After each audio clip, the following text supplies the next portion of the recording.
I decided to do a 7-day fast over Holy Week, and I failed miserably.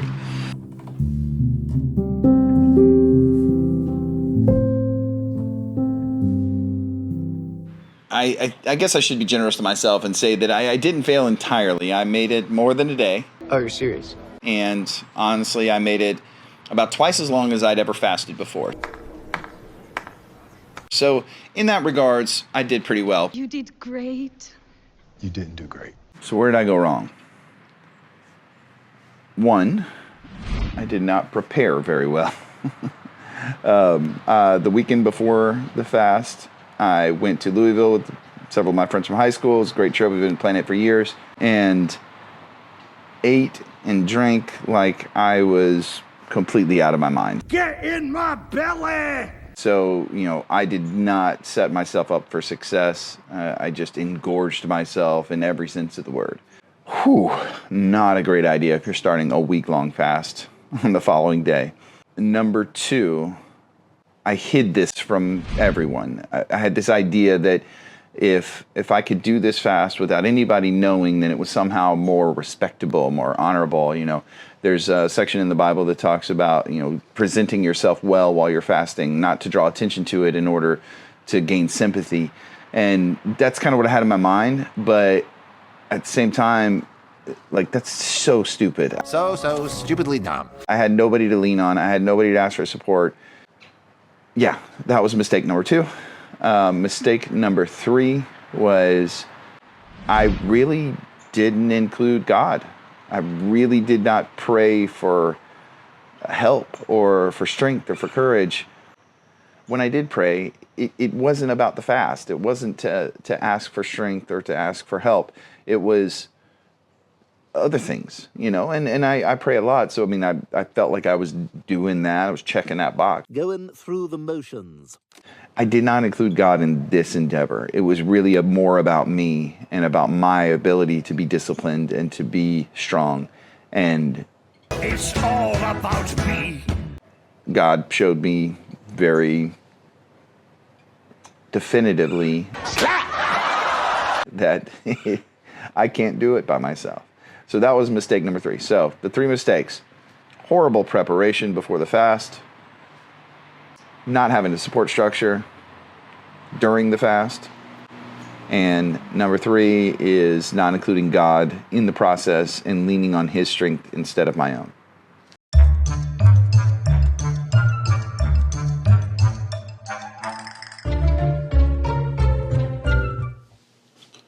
So started day one fast yesterday at about 6 p.m.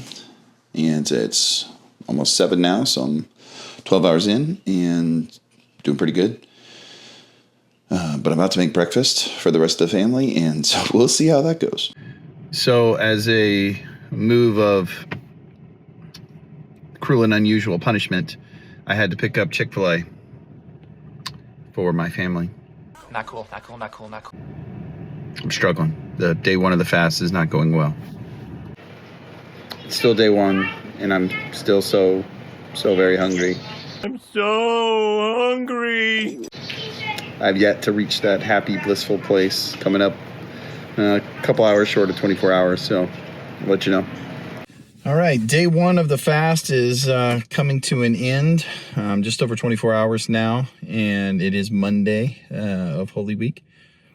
I feel pretty good. There were some struggles. I just got groceries for the whole family at Whole Foods, and that was not fun. My mouth was visibly watering. It was awkward. No real big insights today. I've done 24 hours plenty of times before, so this wasn't really a big challenge. I think tomorrow is going to be new for me, and 3 days I think is the longest I've ever gone before. So, that fourth day is going to be unique. So I'm kind of trying to prep mentally and emotionally for that. So I just finished my first workout during my week-long fast, and there was for sure a noticeable drop-off in energy. Never thought of energy as something you lacked. I don't know if it was just weird, queasiness from being incredibly empty I mean, I normally work out in a fasted state. I normally work out like first thing in the morning and I don't eat anything. So that part was weird, but having gone, more than 24 hours previously, I think maybe messed up just a little bit on my just general perception. I was able to hit my numbers that I normally do on my lifts, so it wasn't like a drop off in strength. I just felt weird about it, and took longer in between sets than I normally do. I have feelings.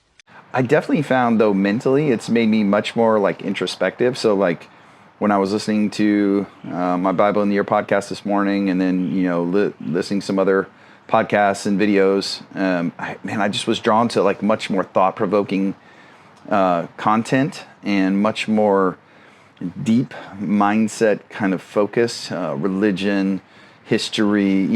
There was almost no fluff. Normally I work in a funny video, here and there and just kind of laugh.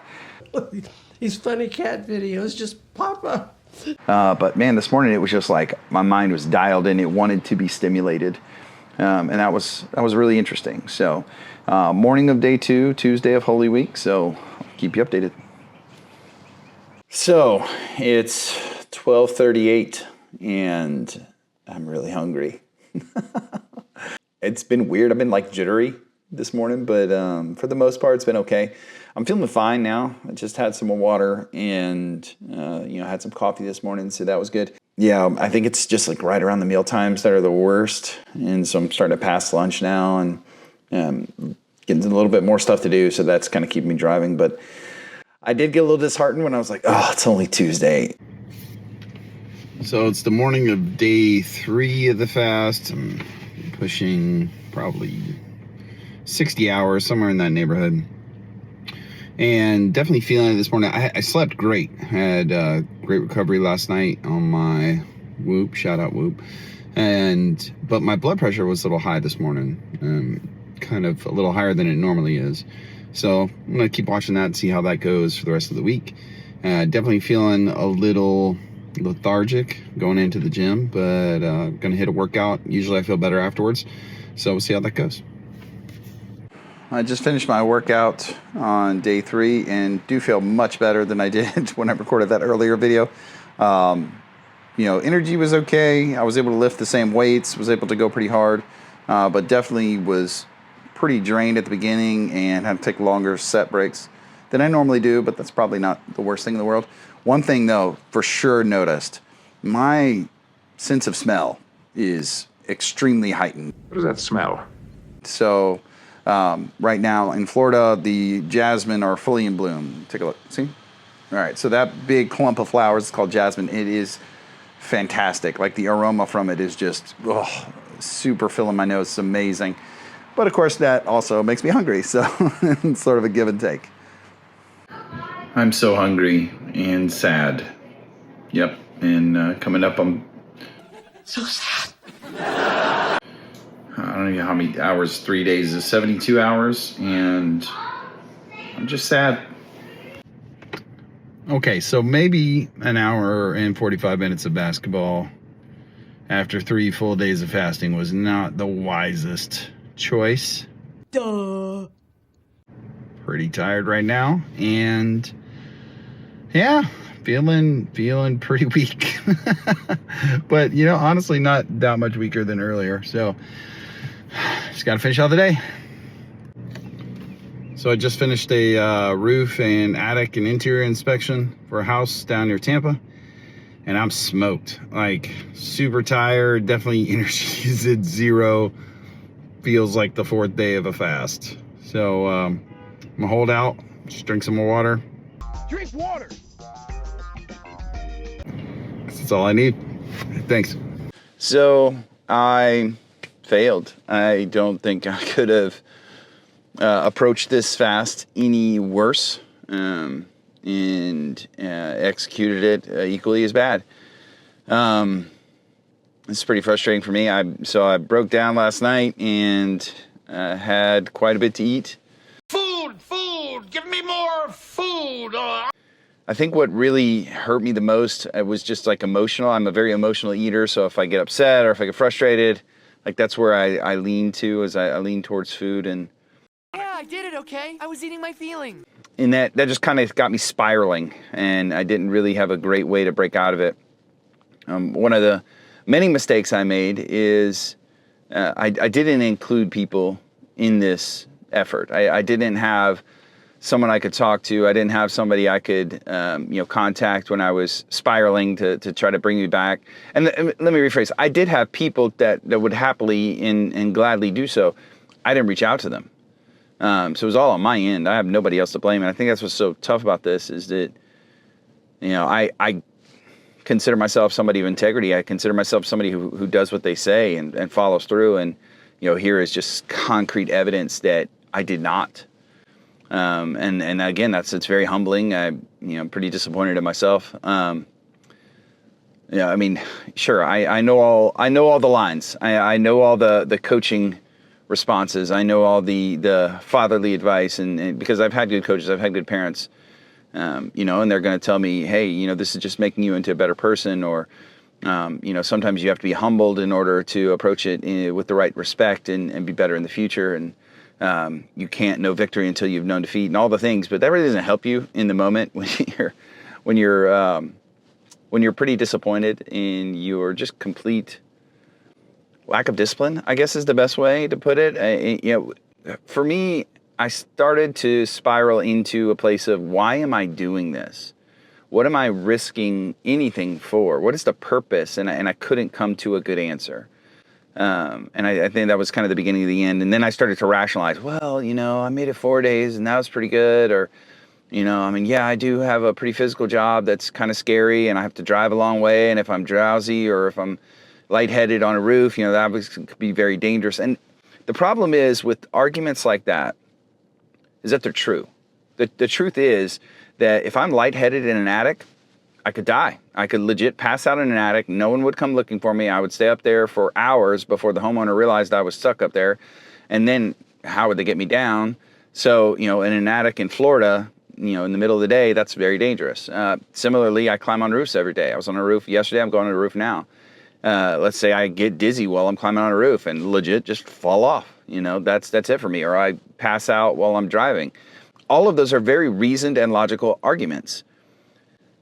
And that's the problem with finding excuses is that they can be reasonable. They can be logical. They can make sense. And that's what makes them so insidious is that they get in your mind. You're like, well, you're really doing this for the right reasons. You're quitting because you're supposed to. And the hard part is maybe that's true. Maybe I was being irresponsible. Maybe I set myself up for failure. I didn't have to go play basketball Wednesday night. That was stupid. That was a dumb thing to do. I wanted to, and I don't get to play that often, so it was fun for me. But man, that wrecked me. And I didn't have to schedule this or do this week. I could have done it in another week where I didn't have so much field work. So it's, again, I set myself up for failure. I certainly didn't have to go with my friends to Louisville for the entire weekend before and eat like a maniac. I'm pretty disappointed. I would like to try it again at some point. I would like to approach it with the right respect and appreciation. Quite honestly, I think I was a little too cavalier in saying, I could do a week. I've done 2 days. Why not a week? Other people do a week. I could do a week. And I think this was God kind of let me know, hey, you can't do anything. And that's the truth. I didn't ask for help. I didn't ask him to step in and protect me. I didn't ask him to make me strong or to heal me. I just tried to gut it out and leaned on myself. And not unlike Saul and numerous other people in the Bible, I got the idea that I was the one in charge. And so this was just a pretty blunt slap in the face that I am not. Biggest takeaway from me from this pretty embarrassing failure is humility. The truth is that things are hard. Life is hard. Maybe it's different things for different people. Maybe you're not training to run your first mile. Maybe you're training to run your first marathon. And that's a different type of struggle. But for the person who's running their first mile and the person that's running through the first marathon, it's still going to be hard. I had fasted for 24 hours before. I'd fasted for 48 hours before. I'd never done a week. So that was huge for me. And in my arrogance, I thought I didn't need anybody. I didn't need anyone at all, even God or Jesus. So the humility that so painful for me that God certainly knew that I needed came as a cold water to the face. But the scariest part about testing your limits is that one day you're going to find them. And luckily for me, this wasn't catastrophic. I mean, sure, it hurt my ego. I'm embarrassed. I would have loved to succeed, but nothing really that bad happened. There's a lot of worse things. I could have fallen off a roof, could have passed out in an attic, could have gotten in a car accident. There's a lot of worse things that could have happened through my poor decision making. But this was still a struggle, and this is something I need to be aware of going forward, that when I do try to test my limits, that I understand the implications, and I understand that I need other people to help me, and I need to lean on God, and I need to lean on my family, and I need to include them and not exclude them. So I would say all in all, it was a great success, not for my ego, not for my vanity, but for me as a person, as a father, as a coach, as a leader, to understand that things are hard. Sometimes you don't achieve the goal that you set out for, but that doesn't mean it was wasted time. I went longer in a fast than I'd ever gone before, and now I have a much better perspective on achieving hard things and overcoming failure and bouncing back. If you win every game, you never improve. And this was certainly an L for me. So I'm taking this as an opportunity to come back stronger and look forward into the next difficult challenge that I have, whatever that may be, and understand why I failed here and not make those same mistakes. So appreciate the support. Thanks for the ego punch, and I'll see you on the next one.